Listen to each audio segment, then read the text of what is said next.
दोस्तों मैं सर्वेश नागर द एडमिनिस्ट्रेटर एकेडमी में आपका स्वागत करता हूं और आज हम एक नया सब्जेक्ट पढ़ने जा रहे हैं सोशियोलॉजी। यह 2021 से लागू होने वाली मुख्य परीक्षा का हिस्सा है और चूंकि बिल्कुल नया सब्जेक्ट है, इसमें 10 टॉपिक दिए हैं, उनको हम 1 बाय 1 देखेंगे। और हाँ, तो मैं सिलेबस का पहले ही आपको एक शॉर्ट वीडियो में डिस्क्रिप्शन दे चुका हूँ, हम क्या क्या इसमें पढ़ने वाले हैं। लेकिन समाजशास्त्र को पढ़ने से पहले या उसके अंदर जाने से पहले मैं समाज क्या है, समाजशास्त्र क्या है, दोनों के बारे में बात करना चाहता हूं। तो एक छोटा डिस्क्रिप्शन है। सबसे पहले बात कर लेते हैं समाज क्या है। समाज क्या है? सामाजिक संबंधों के जाल को क्या कहा है कि जाल को इन्होंने समाज कहा है। समाज क्या है? सामाजिक संबंधों का जाल है। और ये सामाजिक संबंधों का जाल बनता कैसे है? ह्यूमन बिहेवियर और इंटरेक्शन से।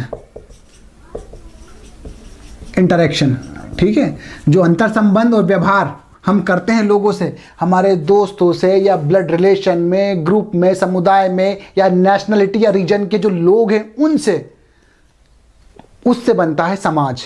ठीक है, उससे बनता है समाज। ठीक है, अब सामाजिक संबंधों के जाल ये तो हो गया। ठीक है, इन इंटरेक्शन को और व्यवहार को और इवन इन सामाजिक संबंधों को जिस विषय में अध्ययन किया जाता है, अध्ययन विषय, उसे हम क्या कहते हैं? समाजशास्त्र। Have you got it? Simple है ना? तो आप इसको 3 मार्कर्स में या 10 से कम शब्दों में जैसे आप लिखना चाहो वैसे लिख सकते हो। फॉर्मेट 2021 का कैसा होने वाला है ये आपको अच्छे से पता है। ठीक है, कि 3 मार्कर्स वो जो है आपको 10 शब्दों में लिखना है। ठीक है, और जो आपको 6 मार्कर्स है वो 50 शब्दों में लिखना है, और जो 15 मार्कर्स है वो 200 शब्द में लिखना है। तो it's quite paradigm shift, you have to adapt with it. आपको भी इसके साथ, इस नए पैटर्न के साथ अडेप्ट होना पड़ेगा, क्योंकि चीज़ें बहुत सारी चेंज हो गई है, स्पेशली इन राइटिंग। ठीक है, तो आपको जो शब्द हैं काफ़ी सटीकता से चुनने होंगे और गागर में सागर भरने वाला काम करना होगा, which is we are doing right now. Okay, तो जो पहला टॉपिक है आपका वो क्या है? सोशल हार्मनी, सामाजिक समरसता।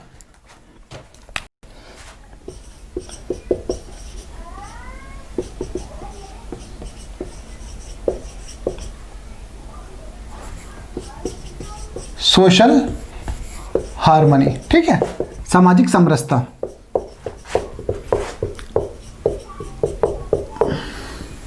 बात कर लेते हैं सामाजिक समरसता क्या है। सामाजिक समरसता एक ऐसी प्रक्रिया है जिसमें किसी समाज में भेदभाव ना होता हो, और भेदभाव भी ना जाति के आधार पर, ना धर्म के आधार पर, ना पंथ के आधार पर, ऊंच नीच के आधार पर, अस्पृश्यता के आधार पर, हाइट, वेट, रंग, कलर, ओरिजिन, किसी आधार पर भेदभाव नहीं किया जाता हो, बशर्ते कि समरसता का भाव, समानता, उदारता और समता के जो भाव हैं उनको प्रमोट किया जाता हो और उनके साथ सह अस्तित्व के भाव के साथ एक साथ रहा जाता हो। यही सामाजिक समरसता है। इसी की बात हो रही है। देखो, सामाजिक समरसता को प्रमोट करने वाले फैक्टर्स देख लेते हैं। ठीक है, तो पहला क्या है? Endorsing love and piece.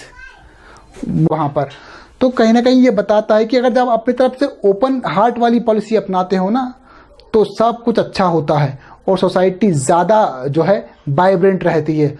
उसमें कितनी भी दिक्कतें आ जाए, सोसाइटी के अंदर ही वो मैकेनिज्म रहता है कि वो अपने आप पे सुधरती जाती है। दूसरा क्या है? Get over with your jealousy and frustration. यार, ये देश के स्तर पर, ये देश के स्तर पर, ये ग्रुप के स्तर पर, धर्म के स्तर, पंथ, भाषा, देश के स्तर पर, तो हाँ, इन सभी स्तरों पर कहीं ना कहीं लोग ईर्ष्यालु भावना बनी रहती है। People are not unhappy because they have lacunas, और उनके पास संसाधन नहीं है, और उनके पास फिजिकल प्रॉब्लम है और पैसा नहीं है, इसलिए दुखी नहीं है। People are unhappy because others are happy, दूसरे ज़्यादा सुखी हैं।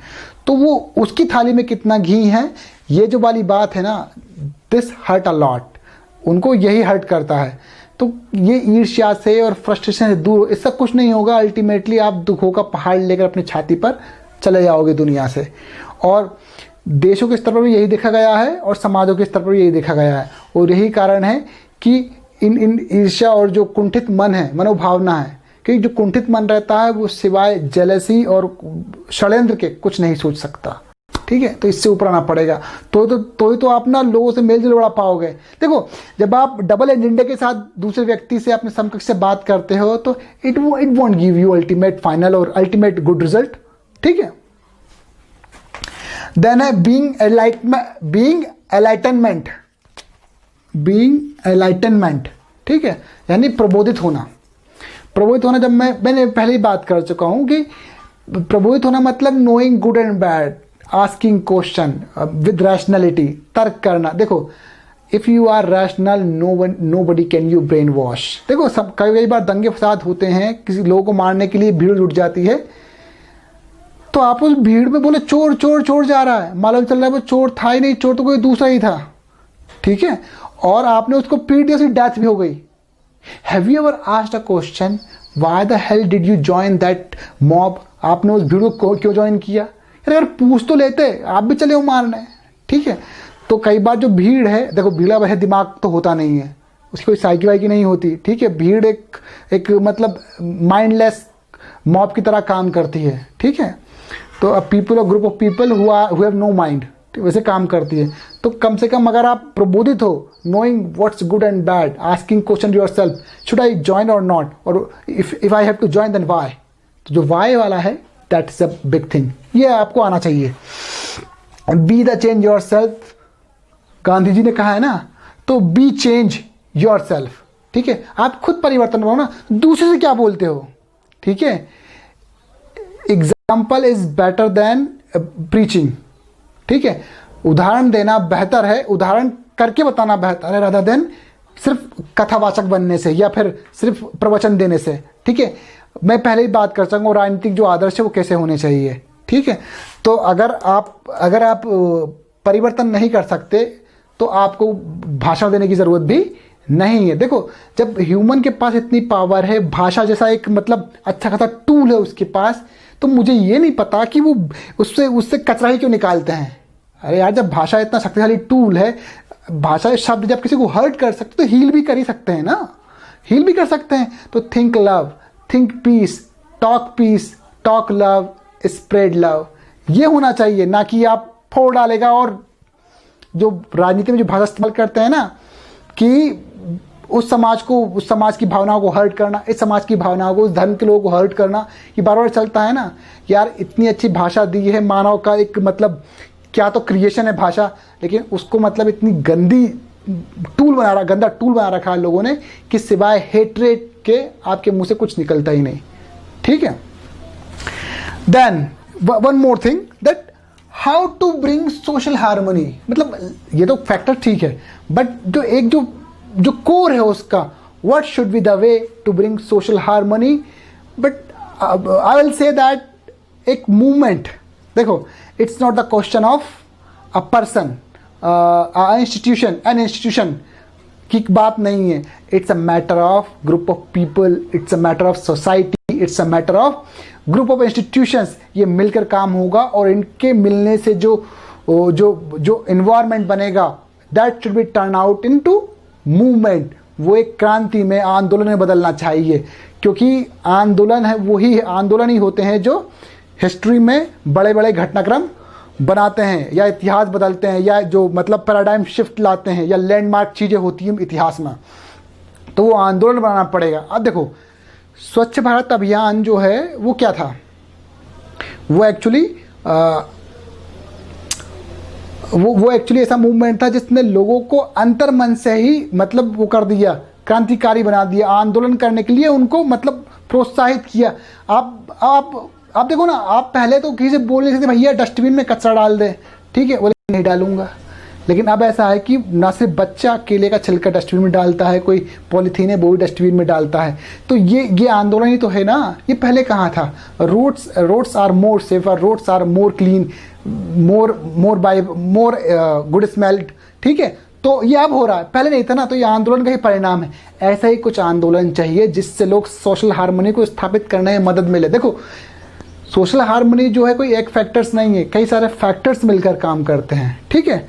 तो हम इस तरीके से हम सोशल हार्मनी स्थापित करेंगे। एक मूवमेंट चाहिए बड़े स्तर पर, जहाँ पर बहुत ज़्यादा लोगों का सपोर्ट हो, जो बड़े स्तर पर क्रांति हो, जैसे कि इंडस्ट्रियल रेवोल्यूशन हुआ, जैसे कि आपका फ्रेंच रिवोल्यूशन हुआ अमेरिकन, या आपके जो पुनर्जागरण हुआ जिसने पूरे विश्व को मतलब रिवोल्यूशनाइज कर दिया, क्रांतिकारी बना दिया, ठीक है। वैसे ही कुछ इसके मामले में भी होना चाहिए, ठीक है। नेक्स्ट टॉपिक हम देख लेते हैं,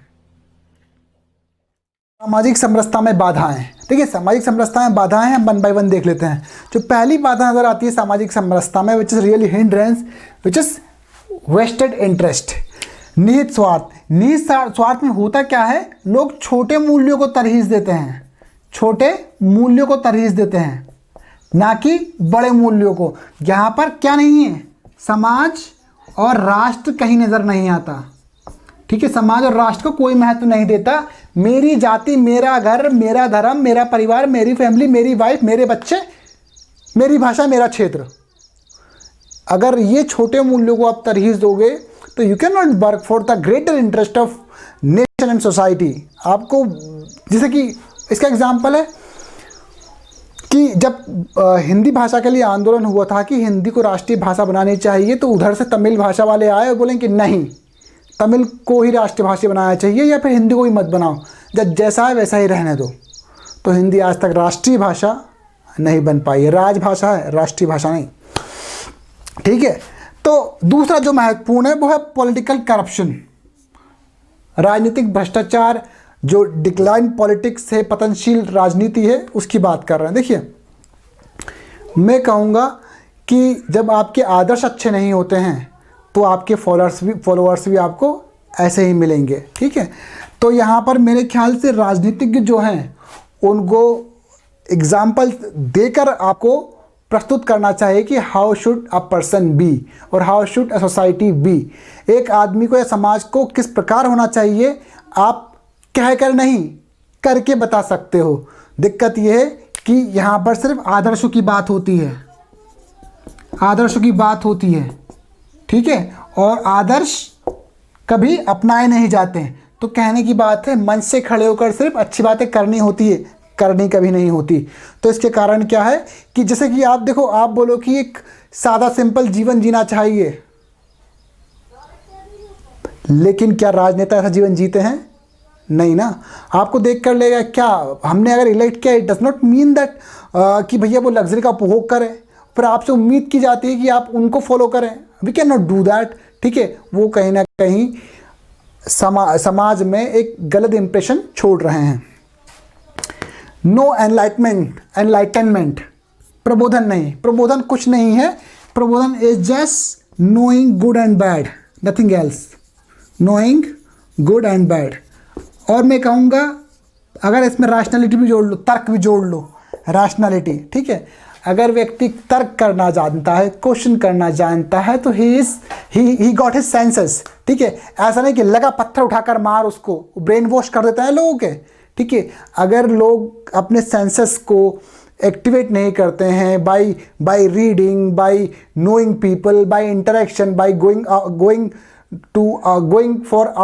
फॉर द एक्सप्लोरिंग थिंग्स, अगर आप ये नहीं करोगे या आप सिर्फ सीमित रख लोगे अपने आप को, तो आपको कोई ब्रेन वॉश कर सकता है कोई भी आपको ब्रेन वॉश कर सकता है, क्योंकि आप कुछ नहीं जानते बाहर के बारे में, आप चीज़ें पढ़ते नहीं हैं, एक्सप्लोर नहीं करते, ठीक है।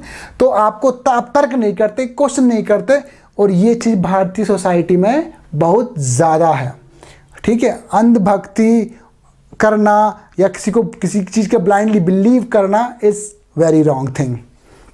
देन है लैक ऑफ ह्यूमन वैल्यूज़, ठीक है। देखिए, मैं लैक ऑफ ह्यूमन वैल्यूज़ की इसलिए बात कर रहा हूँ कि देखिए, अब समाज में जो है मानव है ना, इस दौर से गुजर रहा है, वहाँ पर लोगों के लिए जो एम्पैथी और सिंपैथी, जो जैसे भाव, करुणा और दयालुता के जो भाव हैं, वो आजकल लोगों में दिखते नहीं हैं, ठीक है। और our education system is like this that it makes you machine nor human being. ये आपको मशीन से ज़्यादा, कंप्यूटर से ज़्यादा कुछ नहीं बनाता।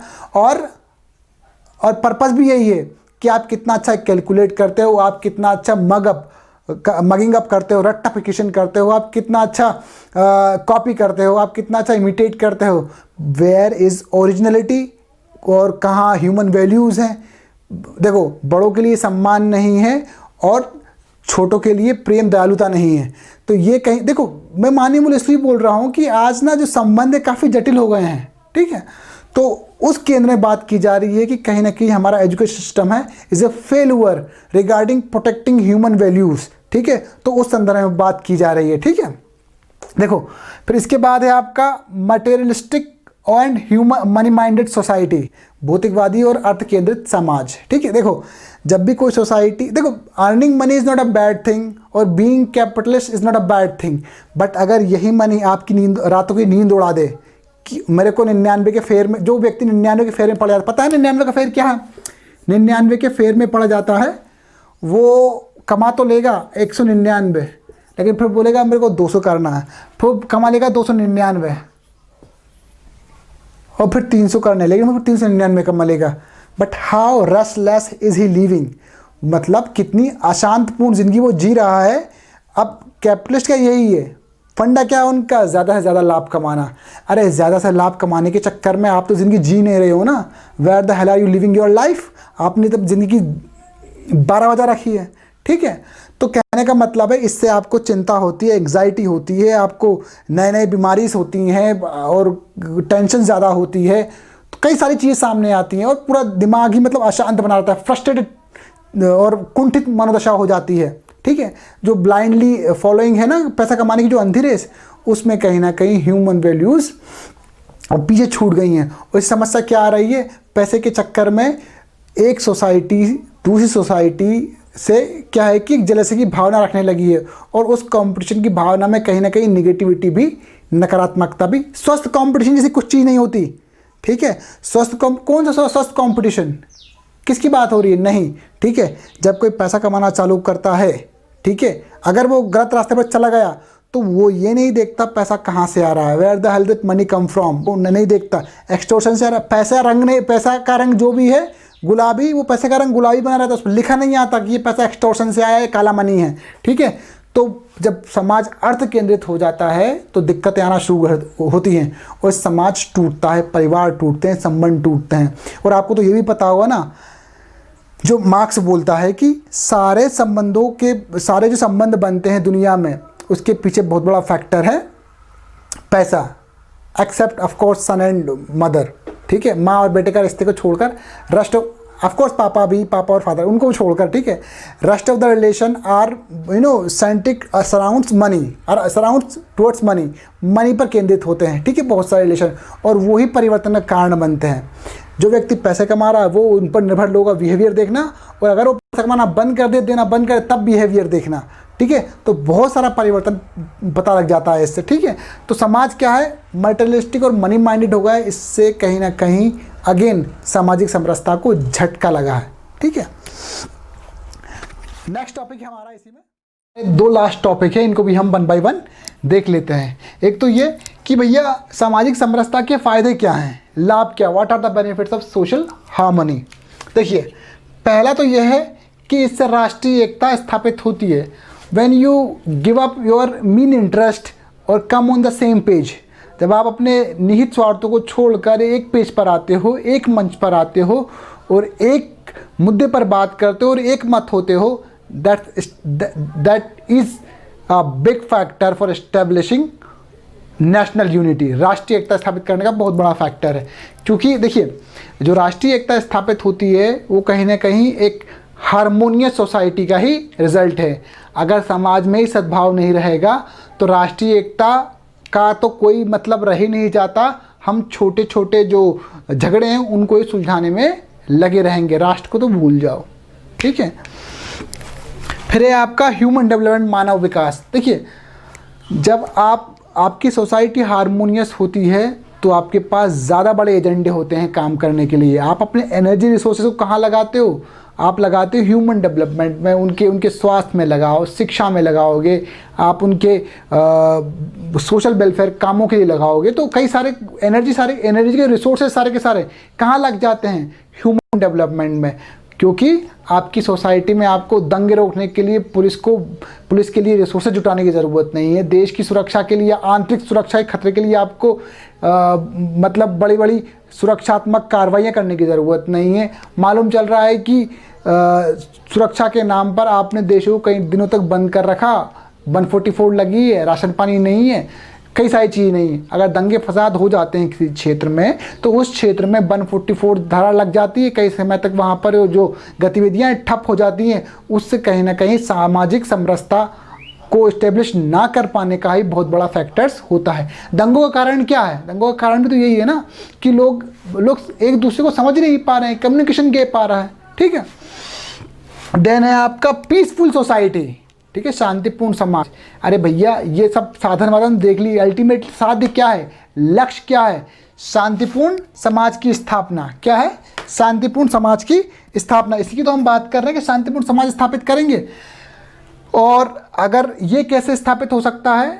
जब सामाजिक समरसता स्थापित हो जाएगी, क्योंकि तभी तो लड़ाई झगड़े कम होंगे।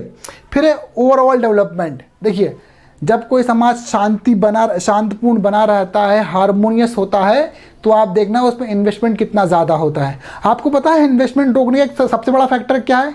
कि भैया फलाने देश में ना दंगे होते रहते हैं, क्या भरोसा कब तुम्हारी ट्रांसपोर्टेशन की बस को आग लगा दे, कब रोड उखाड़ दे, कब धरना देकर बैठ जाए, कब तुम्हारी इंडस्ट्री में आग लगा दे, कब तुम्हारे व्हीकल में आग लगा दे, पता ही नहीं चले, कब तुम्हारे माल के गोदाम में आग लगा दे। तो कई सारी चीज़ें भारत में तो ऐसी गतिविधियाँ होती हैं, ये सुनने को आया है। तो लोग इन्वेस्टमेंट ही नहीं करेंगे, FDI ही नहीं आएगा, तो ओवरऑल डेवलपमेंट कैसे हो पाएगा? तो वही चीज़ है, अगर सोसाइटी हारमोनियस है, पीसफुल है, तो it will brings complete absolute development, और it will also attract foreign investment in the form of FDI, FII और FPI। अब FDI, FPI, FII हम बाद में देखेंगे कभी इकोनॉमिक्स में, ठीक है। देन अब आता है सामाजिक समरसता के घटक, एलिमेंट्स कौन कौन से, इस पर ही बात कर लेते हैं। देखिए, it's not a job of one man और समथिंग, वन इंस्टीट्यूशन और वन पार्ट ऑफ गवर्नमेंट। इसको एक होलिस्टिक वे में पढ़ना पड़ेगा, और बहुत सारे फैक्टर्स है, कंपोनेंट्स है इसके, सोशल जो आपके सामाजिक समरसता, सोशल हार्मनी स्थापित करने के पीछे, ठीक है। तो जो घटक कौन कौन से उसको देख लेते हैं। पहला है आपका आर्ट, कला। देखो, कला आपको क्या करती है? मैनिपुलेट करती है। वो आपको ना कन्वर्सेशन करती है आपको परसुएट करती है, कुछ जानने के लिए, कुछ समझने के लिए एक मैसेज देती है कला। आप जब किसी चित्र को देखते हो तो आप ये नहीं देखते कि उसके पीछे उसको किसने बनाया है, इसको सुनील ने बनाया है, महेंद्र ने बनाया है कि इरफान ने बनाया है। वो कला है, ठीक है। आप सीधे अप्रिशिएट करते हो, वाह क्या बनाया है या क्या गाया है, ठीक है। तो कला में एक जादू है जो लोगों को जोड़ सकती है। जब हमको पता है कला जोड़ सकती है, तो जाहिर है उसका यूज़ भी वैसे ही किया जाना चाहिए। तो ये बहुत प्यारी चीज़ है। कला, संगीत हुआ, नृत्य हुआ, गान हुआ, शायरी हुई, इट ब्रिंग्स पीपल क्लोजर। ये किसी से भेदभाव नहीं करती, ठीक है। यही कारण है कि कई बार एक पर्टिकुलर ग्रुप ऑफ सोसाइटी हमारे यहाँ बोलते ही पाकिस्तान के सिंगरों को भारत आना चाहिए, कि कहीं ना कहीं उनका भी एक एजेंडा रहा होगा, जो भी रहा है। लेकिन कला किसी का धर्म या भाषा या क्षेत्र नहीं देखती। म्यूज़िक कंपोज अब करता है तो किसी बांग्ला ने किया या तेलुगु ने किया, डजंट मैटर, ठीक है। मीडिया का तो प्रभाव आप मतलब बहुत ज़्यादा है। It manipulates you, it influence you, it persuade you to do things good और बैड इन बोथ वे, ठीक है। मीडिया आपको परसुएट करता है कुछ करने के लिए, वो आपको इन्फ्लुएंस करता है, प्रभावित करता है, वो आपका ओपिनियन बदल सकता है, मैनिपुलेट कर सकता है, अच्छे और बुरे दोनों तरीके से, ठीक है। तो मीडिया का प्रभाव भी हम एक अच्छा फैक्टर है अगर उस तरीके से यूज़ किया जाए तो। हालांकि वर्तमान की मीडिया को देख कर नहीं लगता कि वो अच्छा कुछ काम कर रही है, ठीक है। Then the constitution, look at the basic structure of the constitution. Basic structure which is जो कि असंशोधनीय है, कम से कम उसका मूल स्ट्रक्चर तो असंशोधनीय है हमारे संविधान का। तो look at the fundamental rights, article 15, 16 और फिर आपका 25 से लेकर 30 तक, सबका सब कहीं ना कहीं रिलीजियस माइनॉरिटी कल्चरल हारमोनीस बनाने की कोशिश की है, और जो बैकवर्ड क्लासेस है उनको समाज की मुख्य धारा में लाने की कोशिश की है। तो अगर संविधान को तरीके से लागू कर दिया जाए, ठीक है, हालांकि अभी पूरी तरीके से लागू कहाँ है, आपका जो DPSP है, जो आपके directive principle of state policy, they are not implemented yet. जैसे कि आपका समान सिविल संहिता, वो तो लागू ही नहीं है अभी, उसको भी लागू करने की ज़रूरत है। ठीक है, तो समान सिविल संहिता, सब बहुत सारी चीज़ जो गांधी जी गांधीयन दर्शन है DPSP में, जो राज्य के नीति निर्देशक तत्व हैं, ठीक है, उनको भी लागू करने की ज़रूरत है। तो कई सारी चीज़ें लागू करने की ज़रूरत है। अगर कॉन्स्टिट्यूशन को प्रॉपरली फॉलो किया जाए, even then it could guide you to religious harmony. ठीक है, फिर आपकी प्रियम्बल में जो बातें इतनी भारी भारी शब्द यूज़ किए गए हैं, उनका क्या, उनको भी लागू करने की ज़रूरत है। आर्थिक, न्यायिक, समानता, जस्टिस चाहिए लोगों को, समान जस्टिस चाहिए, बहुत सारी चीज़ें। तो अभी बहुत कुछ करना बाकी है, लेकिन यही तो कंपोनेंट्स हैं, यही तो घटक है, एलिमेंट्स हैं जो सोशल हार्मनी के लिए एक अच्छा साधन हो सकते हैं। देन गवर्नमेंट, तो गवर्नमेंट भी बहुत ज़रूरी है, बट गवर्नमेंट कौन सी है? If it is monarch, even it is problem, it is dictatorship, even it is problem, even it is kingdom, ये भी प्रॉब्लम है। और अगर ये क्या कहते हैं थियोक्रेसी है, धर्मतंत्र है, तो भी दिक्कत है। और कम्युनिस्ट है तो गॉड सेव देम। ठीक है, और डेमोक्रेसी है अल्टीमेट सॉल्यूशन, तो सोसाइटी आगे बढ़ेगी, वाइब्रेंट रहेगी। ठीक है, क्योंकि डेमोक्रेसी में आपको जो एक्सप्रेशन का राइट दिया है, वो रेस्पेक्ट करने का राइट दिया है, वो अपने ओपिनियन शेयर कर सकते हो, बात कर सकते हो। This can be happen only democracy. और डेमोक्रेसी में, ठीक है, किसी के साथ अन्याय करके बहुतों की भलाई नहीं की जाती। ठीक है, ये नहीं होता, सबको बराबर समझाता, सबके साथ बराबरी तरीके से ट्रीट किया जाता सबको। ठीक है, यही डेमोक्रेसी का जादू है। और यही चीज़ जो है आज भारत को एक ना वाइब्रेंट सोसाइटी बनाती है, डेमोक्रेसी। ठीक है, वरना इतने बड़े देश में अब तक कई और देश हो चुके होते हैं। ठीक है, तो फिर सिविल सोसाइटी में एक महत्वपूर्ण, देखो कोई समाज कितना जागरूक है अपनी ज़रूरतों के प्रति, अपने समाज के प्रति, अपने राष्ट्र के प्रति, ये बहुत महत्वपूर्ण है। क्योंकि सिविल सोसाइटी का जो दबाव है, it brings transparency, it brings transparency, it realize, it makes government more responsible। ये सरकार को ज़्यादा रिस्पॉन्सिबल बनाता है। ठीक है, और उस पर एक मोरल प्रेशर बनाता है कि it's ultimate goal is to welfare nation, welfare society, welfare its people. ठीक है, तो ये है। फिर जब मैं अल्टीमेट बात करूँगा कि इसकी प्रासंगिकता क्या है सोशल हार्मनी की, ultimate What is the significance of social harmony? देखिए, द्वितीय विश्व युद्ध के बाद अब विश्व ज़्यादा बड़े रिस्क पर है। अगेन हम उसी स्थिति में आ गए हैं जब युद्ध की कगार पर खड़े हो गए हम वापस। ठीक है, जितने लोग सेकेंड वर्ल्ड वॉर में नहीं मरे, उतने अब तक मर गए हैं छोटी मोटी घटनाओं में, टेररिस्ट एक्टिविटीज़ में या युद्ध में, बम हमलों में, ऐसे मरते आ रहे हैं। ठीक है, तो कहने का मतलब क्या है? कहने का मतलब क्या है कि भैया चीज़ें उतनी सकारात्मक नहीं जितनी होनी चाहिए। क्यों कोई व्यक्ति रेडिकलाइज हो रहा है, क्यों व्यक्ति कोई गलत गतिविधियों में लग रहा है, हमको अर्ली डिटेक्ट करने की ज़रूरत है, बहुत जल्दी लेवल पर डिटेक्ट करने की ज़रूरत है। देखो, radicalisation is not a phenomena which happens very short span of a time, बहुत छोटे समय में नहीं होता, इट टेक्स टाइम। तो क्यों ना हम इसको अर्ली डिटेक्शन कर लें, इसको आइडेंटिफाई कर लें और इसको हटा दें और लोगों को रेडिकलाइज होने से बचा लें, ये भी हो सकता है।